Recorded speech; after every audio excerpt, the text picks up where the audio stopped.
Good morning. Welcome back to my channel. Today I'm going to talk about Daniel Radcliffe. We all know him from Harry Potter, the Harry Potter series. I think that is what he's most well known for. But I'm going to be talking about some of those other projects that he's had.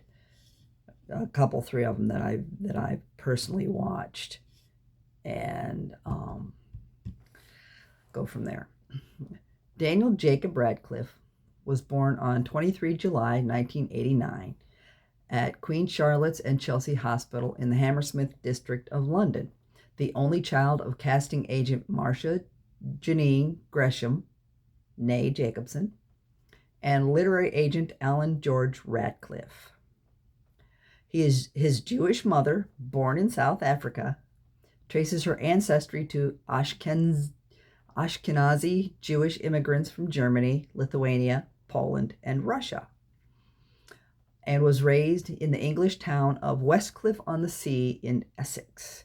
His Northern Irish father was raised in a very working-class Protestant family in Bainbridge in County Down. In 2019, he explored both sides of his family history in the BBC genealogy series, Who Do You Think You Are?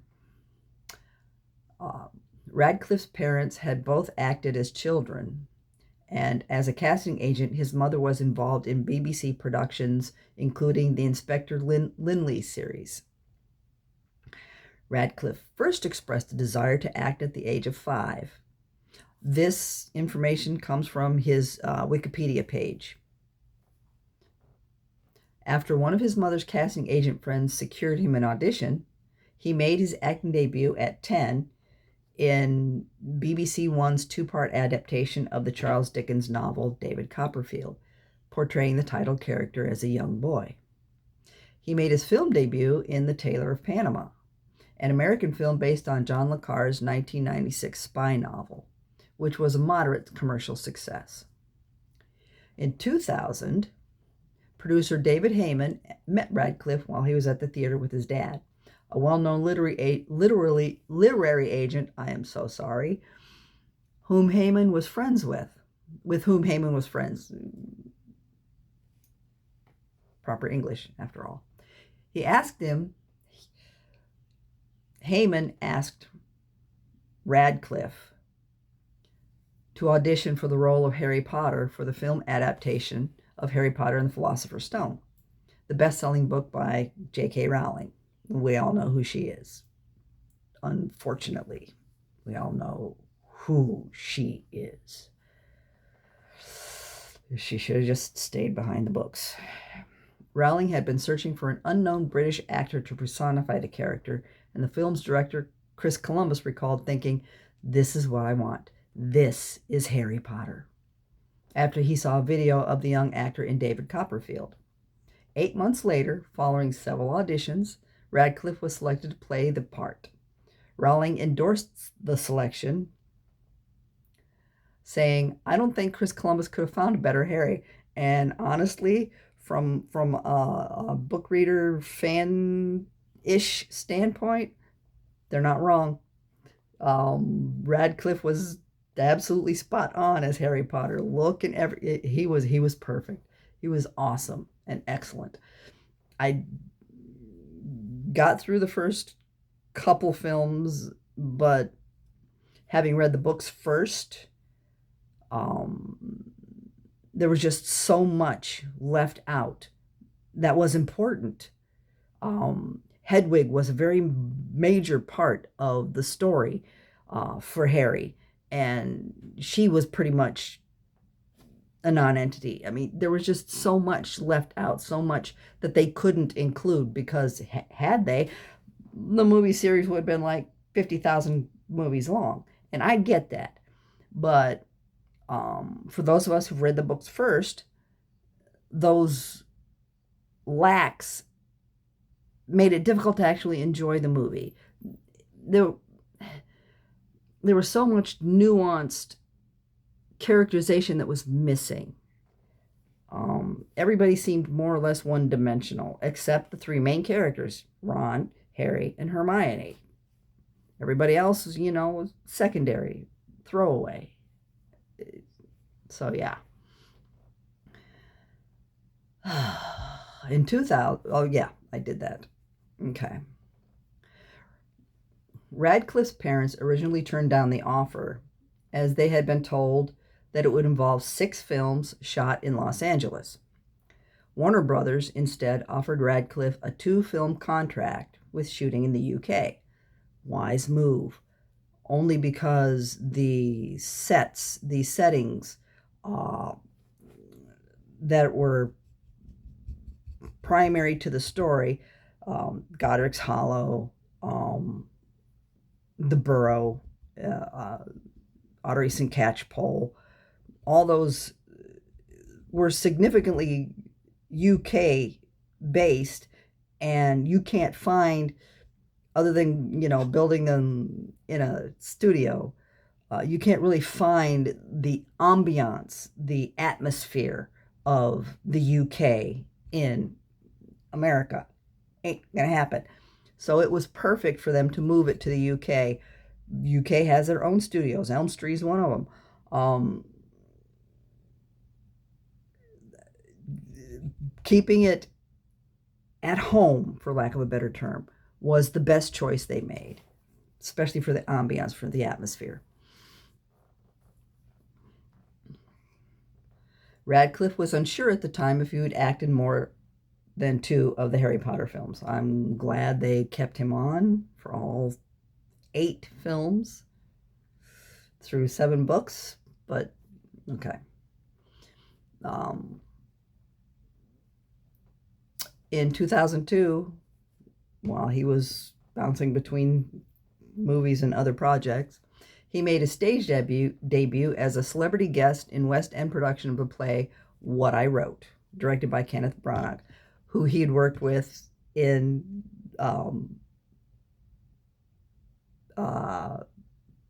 Chamber of Secrets. He appeared in the film December Boys, an Australian family drama about 4 orphans that was shot in 2005 and released to theaters in mid-September 2007. On April 13, 2006, a portrait of Radcliffe by Stuart Pearson Wright was unveiled as part of a new exhibition opening at the National Theatre before being moved to the National Portrait Gallery.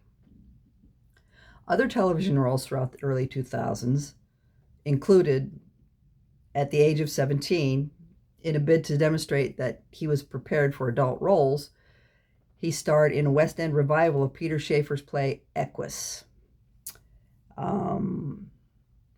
Back when the photographs of Danny, full frontal, standing in front of that papier-mâché horse, or a real horse, I'm not sure which, the picture wasn't paying attention to the horse. Yeah. The fact that he had no body embarrassment, he wasn't shy. He went full out, and impressed greatly. I'm sure there are quite a few teenage girls who found those photos and like, oh my God, Harry Potter. Whoo! Yeah, he's got nothing to be ashamed of, for sure. He was in Equus at the Gielgud Theatre. The piece had not been revived since its first run in 1973. And they made a movie out of it, which I haven't seen. I'm going to check it out one of these days. I tried at one point, but I don't know. Radcliffe took on the lead role of Alan Strang, a stable boy who had an obsession with horses.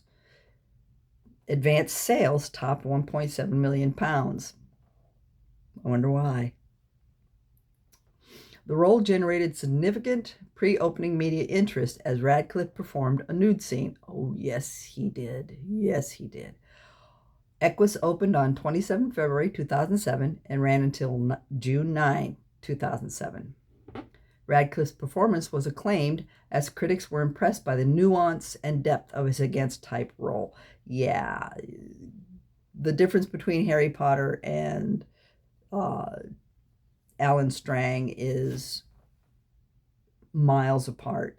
And the fact that he was able to go from naive, self sacrificing hero to mentally disturbed zoophile it's drastic. Charles Spencer of the Telegraph wrote that the actor displays a dramatic power and an electrifying stage presence that marks a tremendous leap forward. He added, I never thought I would find the diminutive but perfectly formed Radcliffe a sinister figure, but as Alan Strang, there are moments when he seems genuinely scary in his rage and confusion. The production transferred to Broadway at the Broadhurst Theater in September 2008. Radcliffe continued in the lead role, starring alongside Kate Mulgrew, Anna Camp, and his Harry Potter co-star Richard Griffiths, who played Vernon Dursley. Just, for reference. Radcliffe was nervous about reprising the role on Broadway as he considered American audiences to be more discerning than those in London. Radcliffe's performance was nominated for a Drama Desk Award. So he's branching out. He's still doing his Harry Potter thing, but he's also branching out because he has the talent, he has the drive.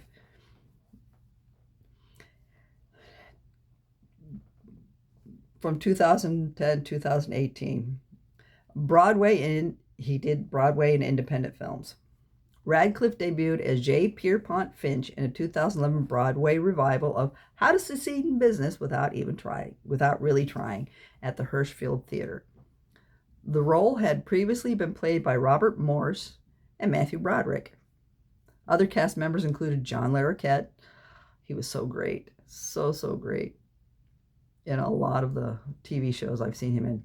Rose Hemingway and Mary Faber.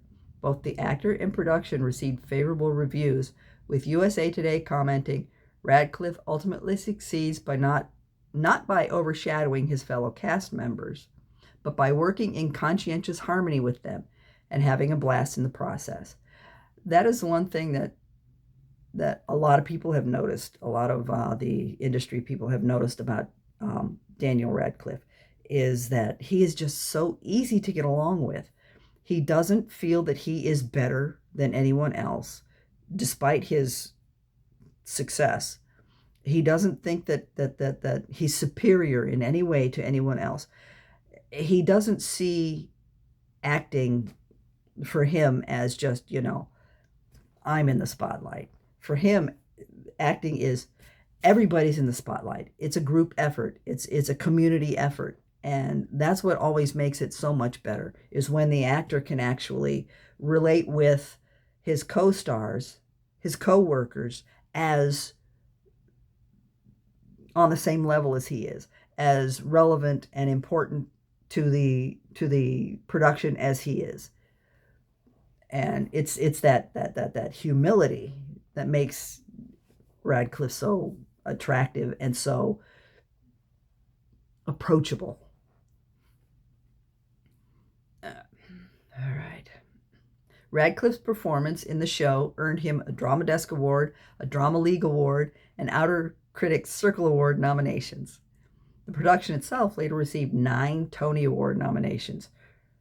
Radcliffe left the show on the 1st of January 2012. USA Today commented, Radcliffe ultimately... Oh, I already read that. My bad. Sorry. My bad. Radcliffe has lent his support to various charitable organizations.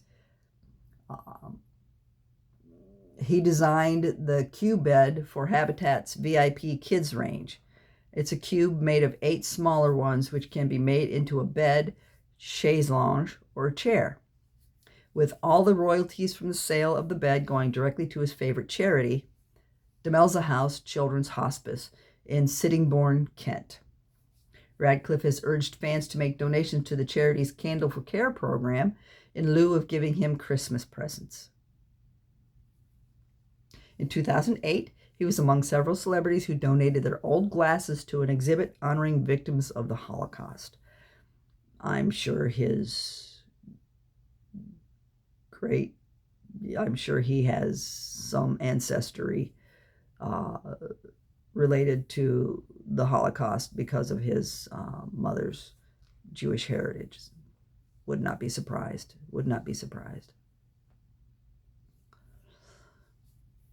During the Broadway run of Equus, he auctioned off a pair of jeans and other items worn in the show for New York-based Hollywood Cares Equity Fights AIDS, and was a presenter at the 2011 Gypsy of the Year competition. He has also made donations in support of Get Connected UK, a London-based free confidential national helpline for troubled youth. While still being hailed as an excellent performer and popular because of his stardom, he still uses his status for good things, for good works. He's a genuinely good guy. He has been in a relation. Oh, sorry. Radcliffe is supportive of the LGBTQ community. Speaking out against homophobia, he began filming public service announcements in 2009 for the Trevor Project, promoting awareness of gay teen suicide prevention. Yeah, we as a society have a huge issue with that because we don't accept differences well, because we can't accept that people are unique, and that there's nothing wrong with that. We have driven a lot of brilliant young people to leave this world.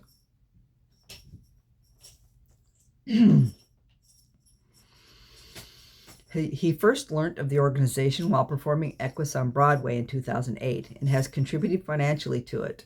He said in a 2010 interview, "I have always hated anybody who is not tolerant of gay men or lesbians or bisexuals. Now I'm in a very fortunate position where I can actually help to do something about it."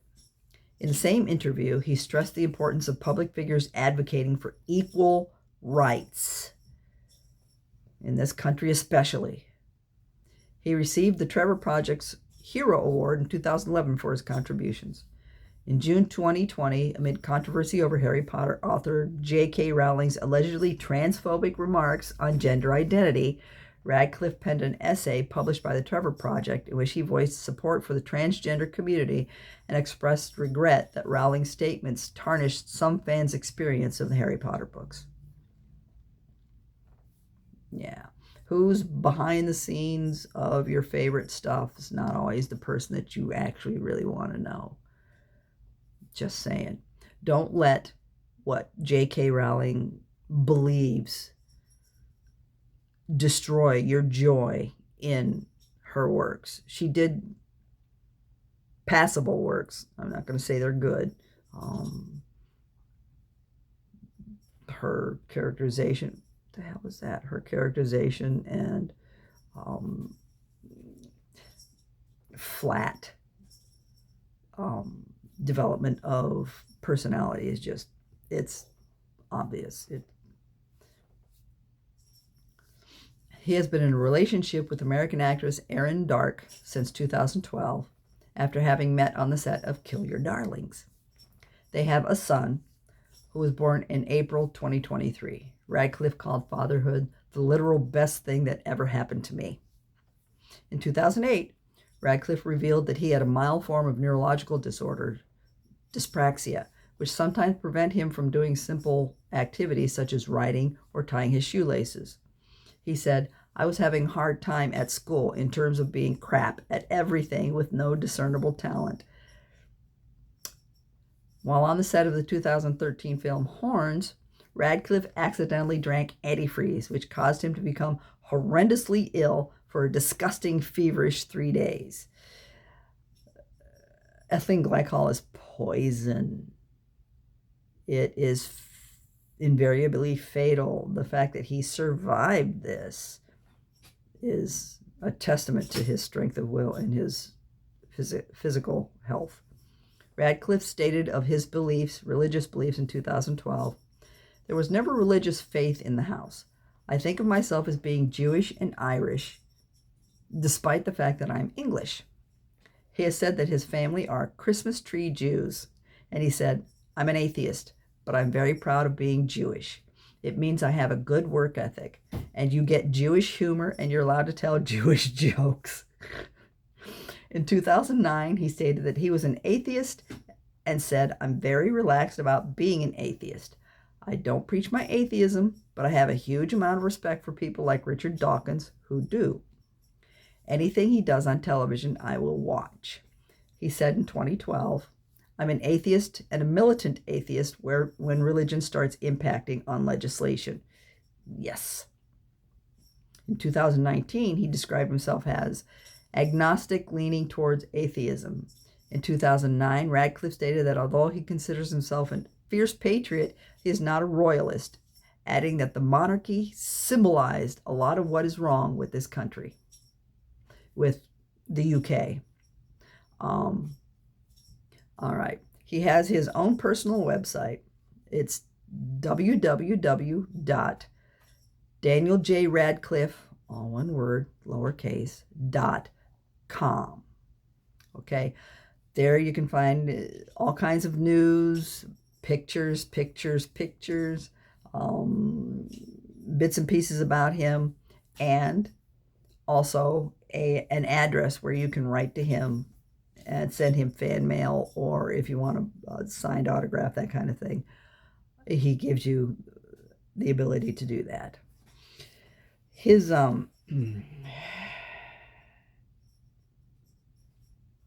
body of work is fairly extensive for someone so young.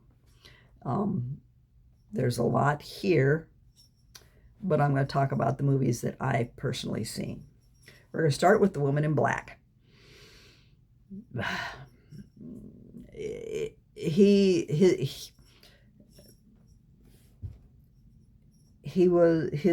performance was understated.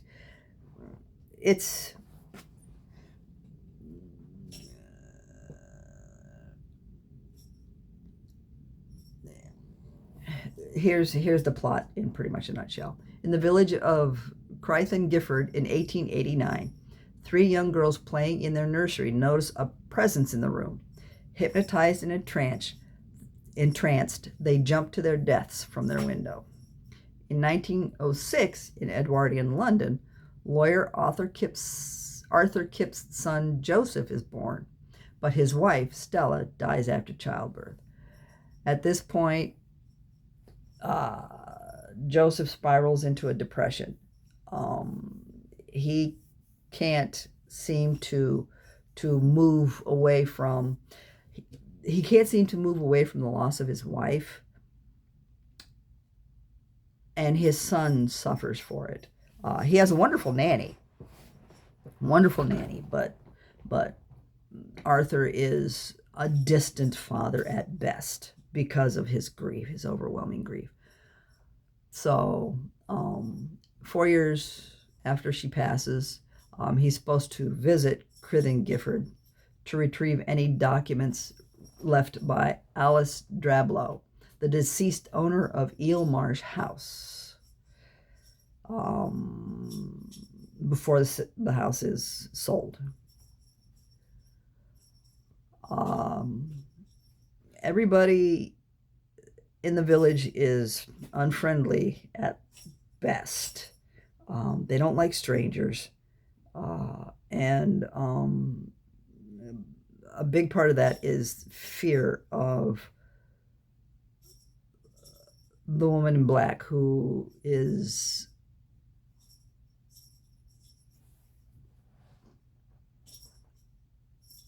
always there. She's a dark, heavy presence on the town all the time. At Eel Marsh House, Arthur is distracted by odd noises, a bolted nursery, and a spectral entity in black funerary garb. He hears sounds on the marshes of a carriage and a screaming child, but sees no one out there on the causeway. The village constable dismisses his concerns because, you're out here in the marshes out all alone. The loons make some rather human-like sounds. It's nothing. You know how it is. 2 children enter the station with their sister Victoria, who has ingested lye, but she dies in Arthur's arms. and the townspeople blame the stranger.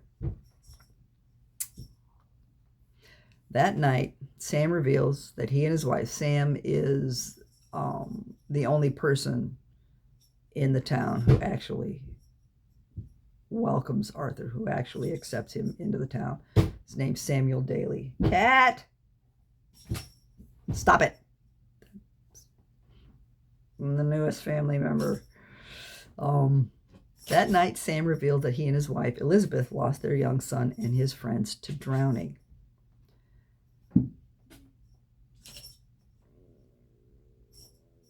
Arthur later discovers Jerome's young daughter barricaded in the basement for her safety. She too believes him to be responsible for Victoria's death. Victoria's father later cheerfully accuses him of seeing that woman at Ale Marsh, which he did. She skulks around the house all the time. Okay.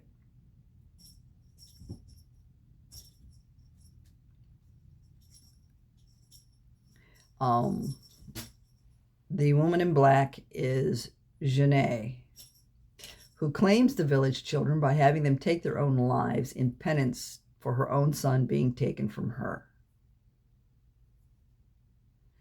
Arthur's kids coming to town, and Arthur's afraid that his son will be next. In an attempt to lift the curse, Arthur and Sam find Nathaniel's body, the baby, in the marsh and place it in his nursery, into which Arthur lures Jeanette. They bury Nathaniel with Jeanette, though her voice echoes that she will never forgive the wrongs she suffered. They think that maybe they've taken care of the ghost. No. Instead, the ghost is on the tracks at the railway station where Arthur went to meet his son and the nanny. And she lures little Joseph onto the tracks when a train's coming. And Arthur, in a bid to try and save his son, jumps on the tracks and gets to him, but it's too late. And they reunite with Stella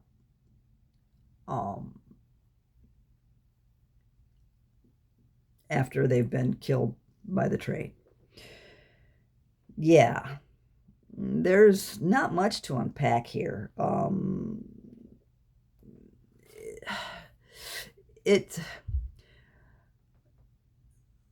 Radcliffe made a valiant effort to make the movie interesting, but it just wasn't. It just wasn't.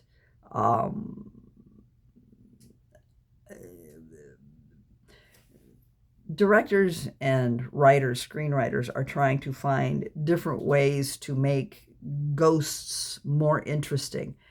And the unfortunate thing is you really can't. You really can't. They haunt things. Maybe have a little bit of an influence on the surroundings around them, but I was bored. I was horribly, horribly bored by the movie. And I thought the ending was bleh. It was bad. It was bad.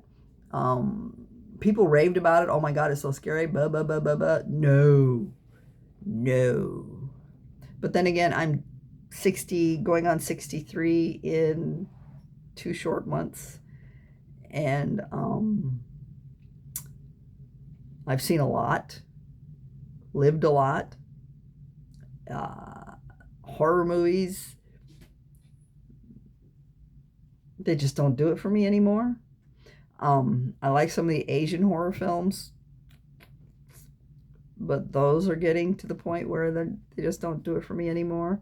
Horribly jaded. Yeah, so I grew up watching horror movies. Dad didn't care what we watched, as long as we weren't psychologically scarred by it And the only thing I was psychologically scarred by when I was a kid was the next door neighbor and her religious fervor. Go organized religion. All right. The next one is horns. Love, love, love this film. Ignatius Parrish, Ig, Daniel Radcliffe, is accused of killing his fiancée, Marion Williams, raping her and killing her after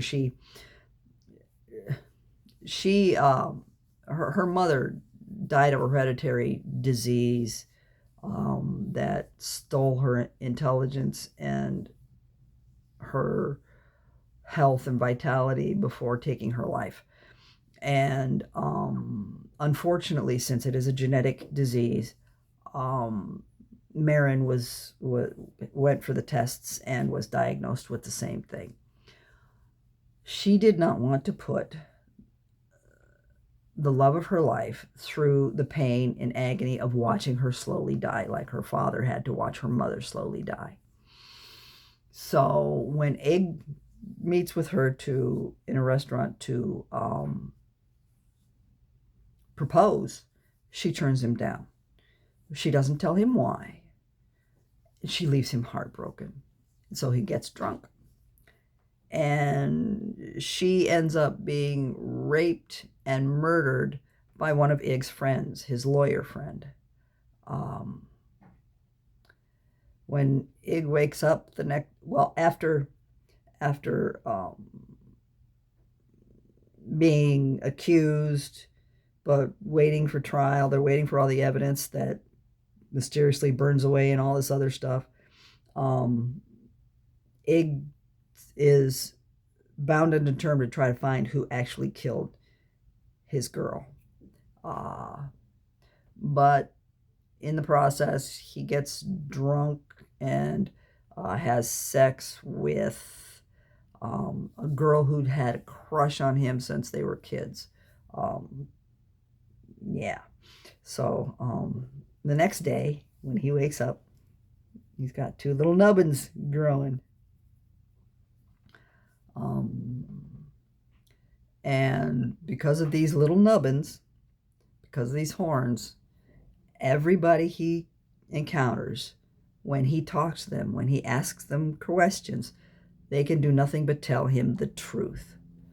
So he uses this to find out who killed Marin. The only one who isn't affected by this, and the only one who doesn't see the horns, is the lawyer friend who, after he killed her, he stole her crucifix necklace and was wearing it. He made it look like he and Marin had gotten together, that she was screwing around on Ig behind his back with the lawyer friend. So there's all kinds of things going on.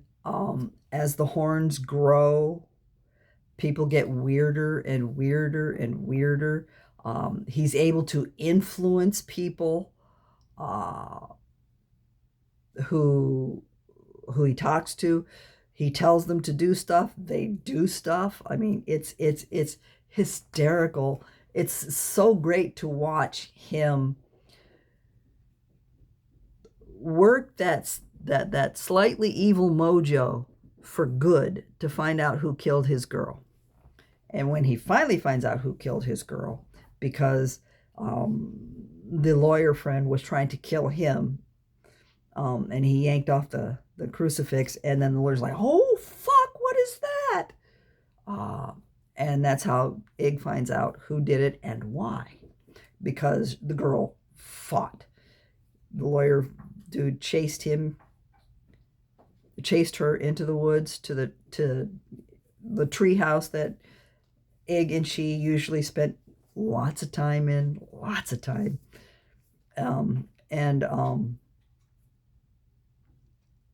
that's where he tries to talk to her, tries to convince her. She rejects him. She lashes out at him, and he hits her in the head with a rock, rapes her, and then leaves her for dead in the forest. Um, Ig at one point found a letter from Marin telling him why she couldn't marry him, how much she loved him, but she just could not put him through that. Having witnessed my husband's death for 6 months from cancer, I understand completely. I get it. I do. I get it. But Ig has gone full on demon, horns huge, cloven hooves and everything. And between him and his brother, who was stoned when Marin fled the car that rainy night, that allowed the lawyer friend to confront, corner, and kill her. With his help, they finally cornered the lawyer friend in the woods where Marin died, and Ig exacts his revenge. He's fatally wounded by the lawyer friend, but before Ig dies, he makes sure that the lawyer friend is done. And then as he dies, he returns back to normal. And then they're reunited in the afterlife. I don't mind the metaphysical references. The idea that there's a hereafter, I know people have to believe something to get them through the day. I get that. Sometimes your belief is all you have to keep you going. I get that, believe me. I don't believe it. I don't support it, but I understand it. But first of all, Juno Temple is one of the most beautiful women I have ever seen. Oh my God, she's gorgeous. Simply gorgeous. And the chemistry between her and Radcliffe is strong. It's amazing. It's beautiful. The movie is fun. It's dark. It's a little twisted, but it's fun. And there's a scene where Ig is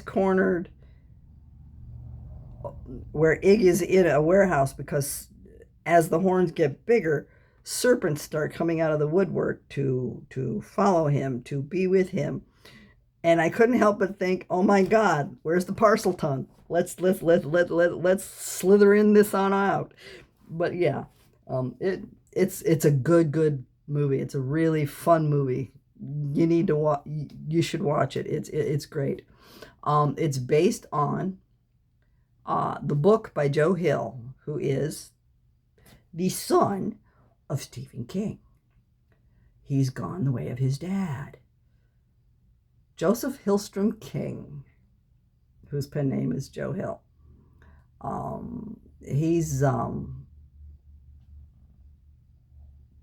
He looks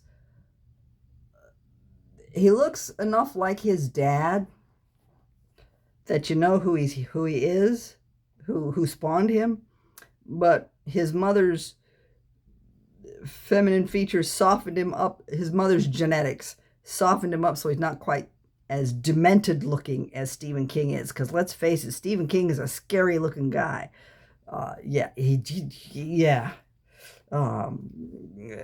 Catch the Creepshow anthology movie, the first one. He's the principal character in The Lonesome Death of Jordy Verrill. The look on his face, just yeah. But yeah, this is a movie that definitely needs to be seen. It is a fine performance by Radcliffe, and the fact that he is actually able to submerge his British accent into an American accent. There are a lot of actors who can't. a lot of foreign actors who can't do an American accent, and because the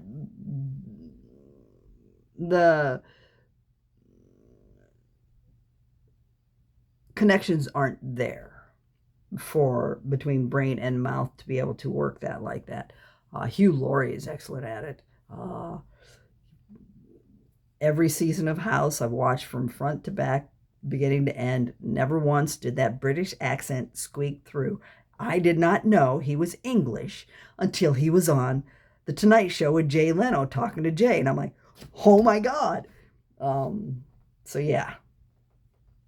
Yeah, his accent does not squeak through at all. You'd think he was born and raised American. Good job. Good job. Okay, the last movie that I've actually watched all the way through that I love, love, love, it's fucking hysterical. Swiss Army Man.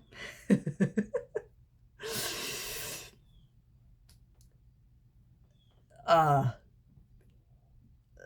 uh, Daniel Radcliffe plays a dead guy, a corpse.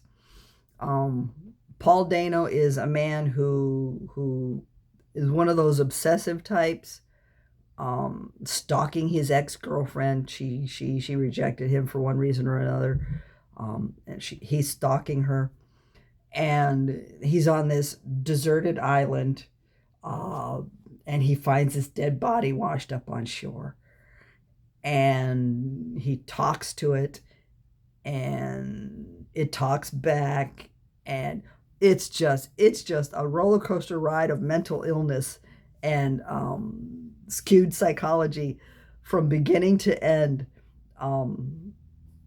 Just everything is just so funny. It is a fun watch. It really is. And Radcliffe playing a dead, he doesn't move. He talks.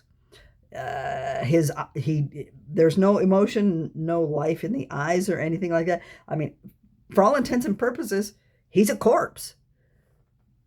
The only time you see any motion is when he's talking. He doesn't jerk, he doesn't move, doesn't turn his head, doesn't sit, none of that. He's just a talking corpse. It is hysterical. And then, spoiler alert, at the end you find out he's not on a deserted island at all. His girlfriend's family's beach house is just several hundred yards away from the beach on which he was marooned. And he's been that close to civilization and that close to the woman that he's been told he's not allowed to be around anymore for the entire film. It's so good, so good. I highly, highly, highly recommend it. Highly, highly recommend it. The last scene where Manny, the corpse, jets itself out into the ocean by farting is pièce de résistance on the movie. It's a good film. It's a fun, funny, leave your brain behind kind of film. Highly, highly enjoyable. The last one that I attempted to watch but can't. I didn't get into it far enough to see how Daniel Radcliffe did Weird Al, but from the raves of other people, he apparently did a really good job. I could not get past the first little bit of it where Dad was abusing the boy. Dad was abusing Al for his interests. It's supposed to be a comedy.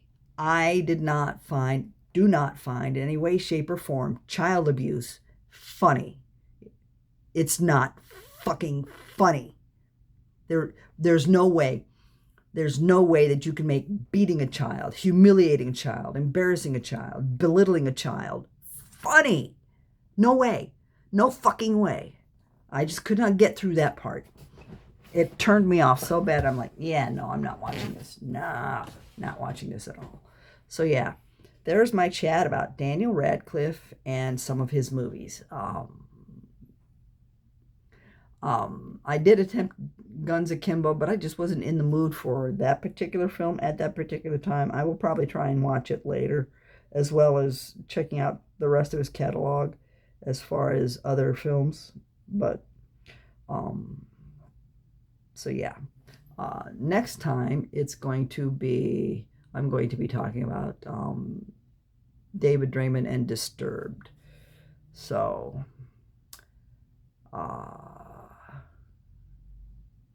I gave you the link for his website. I'm sure all you have to do is punch in Daniel Radcliffe and the movies that I've talked about, and you'll get to see clips. Someone will have posted clips of those particular films. Highly recommend. And so I shall see you next time.